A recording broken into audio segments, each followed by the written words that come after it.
নমস্কার, আমি ব্রততী। বাংলা সাহিত্য পাঠে ব্রততী চ্যানেলে সকলকে অনেক অনেক স্বাগত জানাচ্ছি। আজকে শুনে নেব উপেন্দ্রকিশোর রায়চৌধুরী রচিত গল্পমালা গল্পগ্রন্থের অন্তর্গত গল্প ঘ্যাঘাসুর। তাহলে শুরু হচ্ছে আজকের গল্প। গল্প শুরু করার আগে একটা ছোট্ট অনুরোধ করে রাখছি, যদি গল্প পাঠ এবং গল্প ভালো লেগে থাকে অবশ্য করে চ্যানেলটিকে সাবস্ক্রাইব করে দেবেন, লাইক করে দেবেন, এই ভিডিওটাকে শেয়ার করে নিতে পারেন যারা এই ধরনের গল্প শুনতে ভালোবাসে তাদের সাথে। আর দেরি না করে শুরু হচ্ছে আজকের গল্প। এক যে ছিল রাজা, তার ছিল একটি মেয়ে। মেয়েটি হইয়া অবধি খালি অসুখেই ভুগিতেছে, একটি দিনের জন্যেও ভালো থাকে না। কত বদ্যি, কত ডাক্তার, কত চিকিৎসা, কত ওষুধ। মেয়ে ভালো হইবে দূরে থাকুক, দিনে দিনেই রোগা হইতেছে। এত ধনজন থাকিয়াও রাজার মনে সুখ নাই। কিসে মেয়েটি ভালো হইবে কেবল সেই চিন্তা।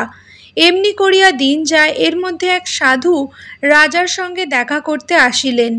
তিনি রাজার মেয়ের অসুখের কথা শুনিয়া বলিলেন, মহারাজ, তোমার মেয়ে একটি লেবু খাইয়া ভালো হইবে। একটু লেবু? সে কোন লেবুটি? কোথায়, কাহার বাগানে তাহা পাওয়া যাইবে?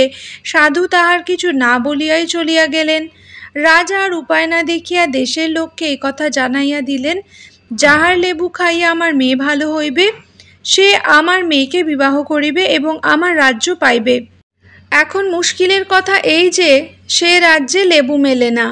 কেবলমাত্র এক চাষির বাড়িতে একটি লেবুর গাছ আছে। চাষি অনেক কষ্ট করিয়া শ্রীহট্ট হইতে সেই গাছটি আনাইয়াছিল। সবই সেই বৎসর তাহাতে লেবু হইয়াছে। লেবু তো নয়, যেন রসগোল্লা, এক একটা এত বড়, যেন এক একটা বেল। তেমন লেবু তোমরা দেখো নাই, খাও নাই। আমি দেখিতে পাই নাই, দেখিতে পাইলে খাইতে চেষ্টা করা যাইত। চাষির 3 ছেলে, যদু, গোষ্ঠ আর মানিক। রাজার হুকুম শুনিয়া চাষি যদুকে এক ঝুড়ি লেবু দিয়া বলিল, শিগগির এগুলি রাজার বাড়ি নিয়ে যা। এর একটা খেয়ে যদি রাজার মেয়ের ব্যামো সারে তবে রাজার মেয়েকে বিয়ে করতে পাবি। যদু লেবুর ঝুড়ি মাথায় করিয়া রাজার বাড়ি চলিয়াছে। এমন সময় পথে 1 হাত লম্বা একটি মানুষের সঙ্গে তাহার দেখা হইল। সেই লোকটি তাহাকে জিজ্ঞাসা করিল, তোমার ঝুড়িতে কি? ও? যদু বলিল, ব্যাং। সেই লোকটি বলিল, আচ্ছা তাই হোক। রাজা দারোয়ানেরা লেবুর কথা শুনিয়া যার পরনাই আদরের সহিত যদুকে রাজার নিকটে লইয়া গেল। রাজা মশাই ব্যস্ত হইয়া নিজেই ঝুড়ির ঢাকা খুলিলেন, আর অমনি 4টি ব্যাং তাহার পাগড়ির মাথার উপর লাফাইয়া উঠিল। সেই ঝুড়িতে যতগুলি লেবু ছিল সব কয়টাই ব্যাং হইয়া গিয়াছে। সুতরাং লেবু খাওয়াইয়া রাজার মেয়েকে ভালো করা আর রাজার জামাই হওয়া যদুর ভাগ্যে ঘটিল না। সে বেচারা অনেকগুলি লাথি খাইয়া প্রাণে প্রাণে বাড়ি ফিরিল, তাহাই ঢের বলিতে হইবে। এরপর চাষি এক ঝুড়ি লেবু দিয়া গোষ্ঠকে পাঠাইল। এবারেও সেই 1 হাত লম্বা মানুষটি কোথা হইতে আসিয়া গোষ্ঠ ঝুড়িতে কি আছে জিজ্ঞাসা করিল। গোষ্ঠ বলিল, ঝিঙের বিচি। 1 হাত লম্বা মানুষটি বলিল, আচ্ছা তাই হোক। রাজবাড়ির দারোয়ানরা প্রথমে গোষ্ঠকে ঢুকিতে দেয় নাই। তাহারা বলিল, তোরই মতো একটা সেদিন এসে রাজামশাইয়ের পাগড়ি নোংরা করে দিয়ে গেছে, তুই আবার একটা কি করে বসবি কে জানে। অনেক পিড়াপিড়ির পর গোষ্ঠ ঢুকিয়া রাজার মেয়েকে কিরূপ লেবু খাওয়াইলেও বুঝিতে পারো। সাজাটাও তার তেমনই হইল। মানিককে সকলেই একটু বোকা মনে করে, কাজেই তাহাকে আর লেবুর ঝুড়ি দিয়া রাজার বাড়ি পাঠাইতে কেহ বলিল না। কিন্তু সে যাইবার জন্য একেবারে সাজিয়া গুজিয়া প্রস্তুত হইয়া আছে। যতক্ষণ না চাষি তাহাকে যাইতে বলিল ততক্ষণ তাহাকে কিছুতেই ছাড়িল না। শেষটা তাহাকেও এক ঝুড়ি লেবু দিয়া পাঠাইতে হইল। পথে সেই 1 হাত লম্বা মানুষের সহিত মানিকেরও দেখা হইল। 1 হাত লম্বা মানুষ জিজ্ঞাসা করিল, ঝুড়িতে কি? ও? মানিক বলিল, ঝুড়িতে লেবু আছে, তাই খেয়ে রাজার মেয়ের অসুখ সারবে। 1 হাত লম্বা মানুষ বলিল, আচ্ছা তাই হোক। রাজবাড়িতে ঢুকিতে মানিকের যার পরনাই মুশকিল হইয়াছিল। অনেক মিনতি আর হাত জোড়ের পর দারোয়ানেরা তাহাকে পথ ছাড়িয়া দিল আর বলিল, দেখিস যেন ব্যাং কি ঝিঙের বিচি টিচি হয় না, তাহলে কিন্তু তোর প্রাণটা থাকবে না। যা হোক, মানিকের ঝুড়িতে লেবুই পাওয়া গেল। রাজামহাশয় তো খুবই খুশি। তাড়াতাড়ি বাড়ির ভেতর লেবু পাঠাইয়া দিয়া বলিলেন, কেমন হয় আমাকে খবর দিস। খবরের আশায় রাজামহাশয় বসিয়া আছেন, এমন সময় মেয়ে নিজেই খবর লইয়া উপস্থিত।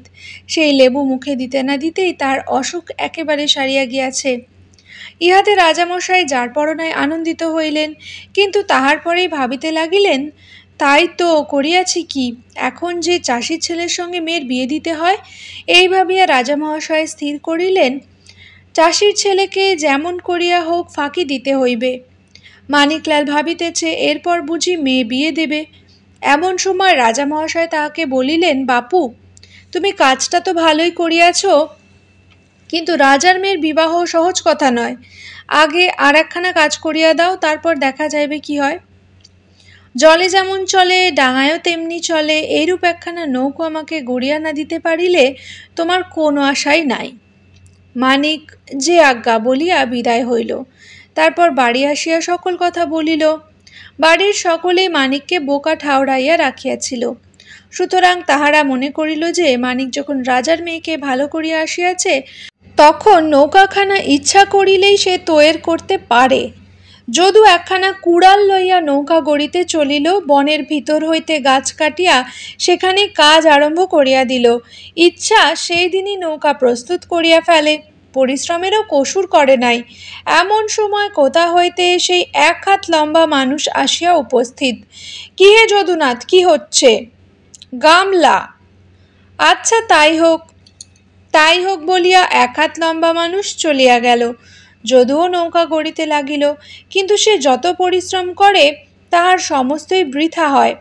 সেই সর্বনেশে কাঠ খালি গামলার মতো গোল হইয়া ওঠে, নৌকার মতো কিছুতেই হইতে চায় না।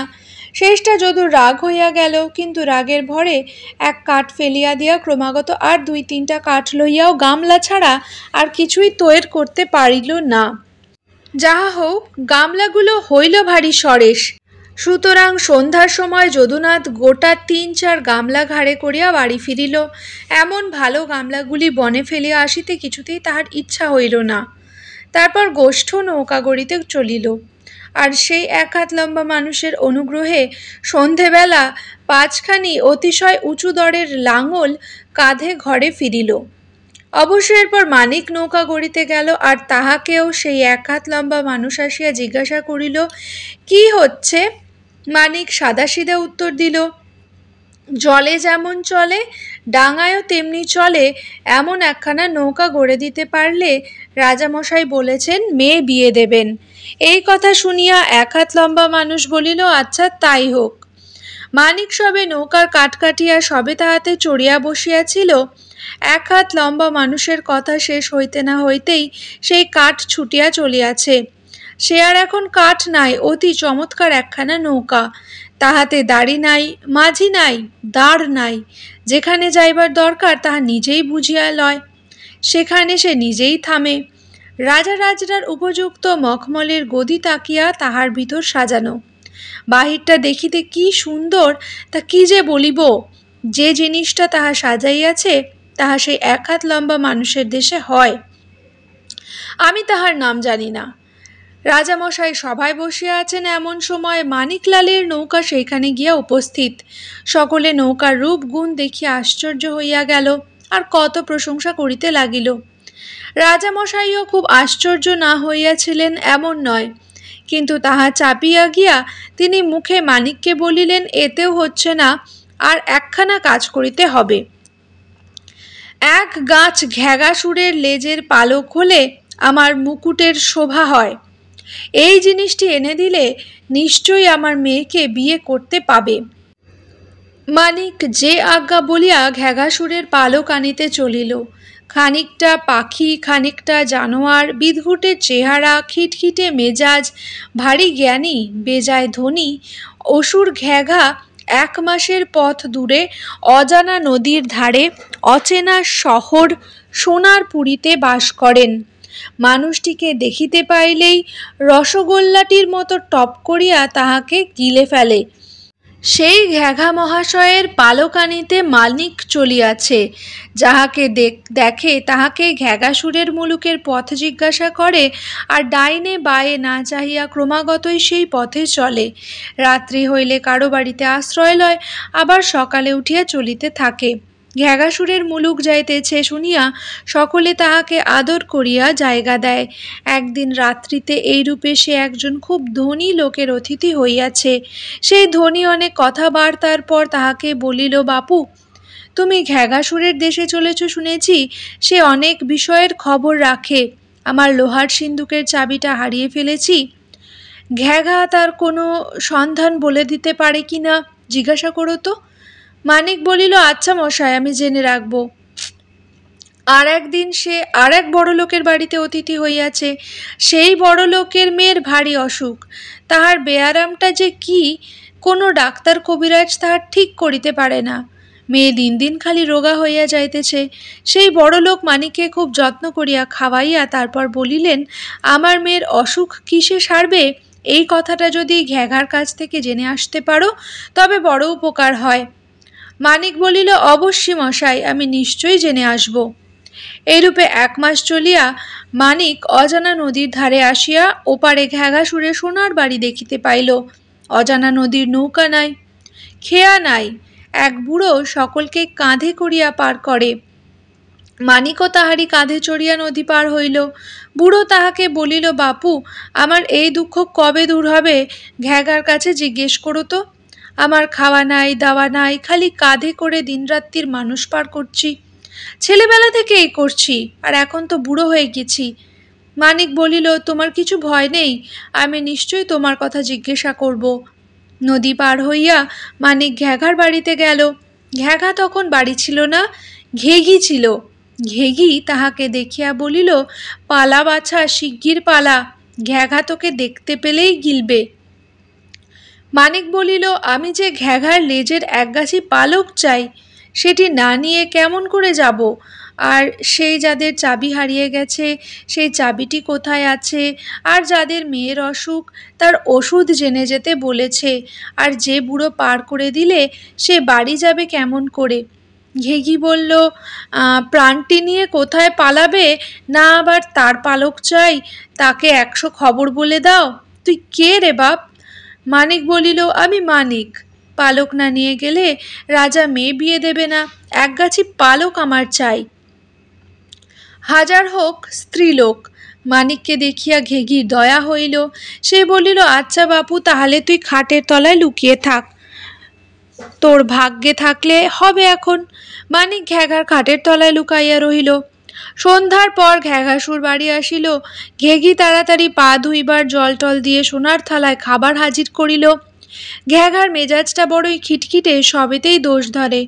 বাড়ি আসিয়াই সে জোরে জোরে নিঃশ্বাস টানিতে লাগিল আর বলিতে লাগিল, মানুষের গন্ধ কোত্থেকে এলো? মানুষের গন্ধ, মানুষ দে খাই। ঘ্যাঘার কথা শুনিয়া খাটের তলায় মানিকলালের মুখ শুকাইয়া গেল। ঘেঘির বুক ধড়াস ধড়াস করতে লাগলো। সে অনেক কৌশল করিয়া ঘ্যাঘাকে বুঝাইল যে একটা মানুষ আসিয়াছিল, কিন্তু সে ঘ্যাঘার নাম শুনিয়াই পলাইয়াছে। ইহাতে ঘ্যাঘা কিছু শান্ত হইয়া খাবার খাইতে বসিল। খাওয়া শেষ হইলে ঘ্যাঘা খাটে শুইয়া নিদ্রা গেল। ঘুমের ভিতর তাহার লম্বা লেজটি লেপের বাইরে আসিয়া খাটের পাশে ঝুলিয়া পড়িয়াছে। সেই লেজের আগায় অতি চমৎকার পালকের গোছা। মানিক খাটের তলে অপেক্ষা করিয়া আছে। লেজ দেখিয়াই সে খ্যাচ করিয়া একটি পালক ছিঁড়িয়া লইল। অমনি ঘ্যাঘা ব্যস্ত সমস্ত হইয়া উঠিয়া বলিল, ঘেঘি, আমার লেজ ধরে কে যেন টানলো। মানুষের গন্ধ। ঘেঘি বলিল, তোমার ভুল হয়েছে, অত বড় পালকের গোছা কোথায় আটকে লেজে টান পড়েছে। আর মানুষ তো একটা এসেছিল বলেছি, এ তারই গন্ধ। সেই মানুষটা কত কথা বললে। সেই কাদের বাড়ি লোহার সিন্দুকের চাবি হারিয়ে গেছে। ঘেঘির কথা শেষ হইতে না দিয়াই ঘ্যাঘা বলিল, হ্যাঁ হ্যাঁ, সেই লোহার সিন্দুকের চাবি আমি জানি। সেটাকে তাদের খোকা গদির ফুটোর ভিতরে লুকিয়ে দিয়েছে। ঘেঘি বলিল, আবার কাদের মেয়ের কি অসুখ? অমনি ঘ্যাঘা বলিল, কোনা ব্যাঙের ওর চুল নিয়ে গেছে, ঘরের কোণে তারই গর্ত, ওইখান থেকে খুঁড়ে সেই চুল আনলেই মেয়ের ব্যামো সারবে। আবার ঘেঘি বলিল, যে লোকটা মানুষ ঘাড়ে করে নদী পার করে। ঘেঘা বলিল, সেটা একটা মস্ত গাধা, একজনকে কেন নদীর মাঝখানে নামিয়ে দেয় না, তাহলেই তো সে বাড়ি যেতে পারে। যাকে নামিয়ে দেবে সেই মানুষ পার করতে থাকবে। মানিকের সকল কাজে আদায় হইল। এখন রাত পোহালেই ঘেঘা বাহিরে চলিয়া যায়, আর সেও বাহিরে আসিতে পারে। রাত ভোর হইলে ঘেঘা জল খাবার খাইয়া বেড়াইতে বাহির হইল। ঘেঘি ও মানিককে পেট ভরিয়া খাওয়াইয়া বিদায় করিল। এরপর প্রথমেই সেই বুড়োর সঙ্গে দেখা। বুড়ো জিজ্ঞাসা করিল, আমার কথা কিছু হলো? মানিক বলিল, সে হবে এখন, আগে পার করো, আমার বড্ড তাড়াতাড়ি। বুড়ো মানিককে কাঁধে করিয়া পার করিয়া লইয়া গেলে ডাঙায় উঠিয়া মানিক বলিল, এরপর একজনকে মাঝখানে নামিয়ে দিও, তাহলেই তোমার ছুটি। এই কথা শুনিয়া বুড়ো মানিককে অনেক ধন্যবাদ দিয়া বলিল, ভাই, তুমি আমার এমন উপকারটা করলে, আমার ইচ্ছে হচ্ছে তোমাকে আর দুবার কাঁধে করে পার করি। মানিক বলিল, তুমি দয়া করে যা করেছো তাই ঢের, আর আমার বুড়ো মানুষের কাঁধে চড়ে কাজ নেই, আমি এখন দেশে চললাম। 4 দিন চলিয়া মানিক যাহাদের মেয়ের অসুখ ছিল তাহাদের বাড়ি আবার অতিথি হইল।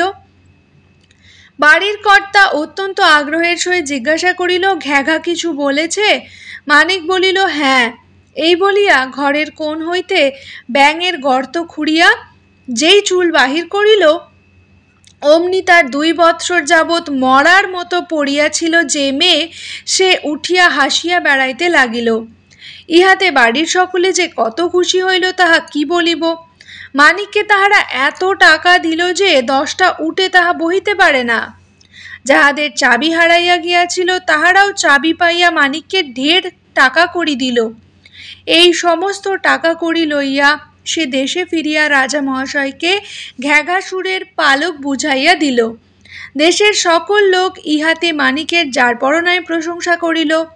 তাহারা সকলেই বলিল, মানিককে এত ক্লেশ দেওয়া রাজার ভারী অন্যায় হইয়াছে, তাহার সঙ্গে মেয়ের বিবাহ দিতে আর দেরি করা উচিত নয়।